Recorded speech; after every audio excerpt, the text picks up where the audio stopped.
দিয়ে একটি সুন্দর কথা বলি। সারা জীবন ছেলেরা মেয়েদেরকে পায়েল পরিয়ে দেয়। আজকে বছরের প্রথম দিন, 2025 সালের প্রথম দিন, কিশোরী মায়ের ডিরেক্টর আমার পায়ে ভালোবেসে শিকল পরিয়েছে, সাথে বড় একটা তালা। দিস ইজ টুনিয়া, আর্টিস্টের প্রতি ডিরেক্টর।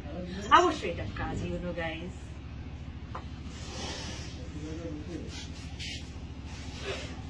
আমি কিশোরী মা 6 এ কাজ করছি। আমার ক্যারেক্টারটা যদি জানতে হলে অবশ্যই নাটক দেখতে হবে। আমি হচ্ছি সেই হত বাঘিনী, মানে মহিলাটি বসে আছে।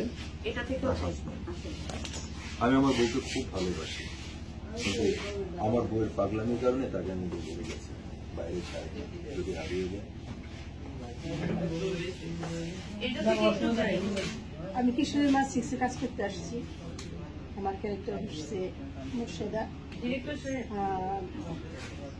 আপনারা যে স্টোরি লাইক দেখবেন, লাইক কমেন্ট করবেন, আর আপনারা কমেন্ট করে বলবেন তার মনে হচ্ছে।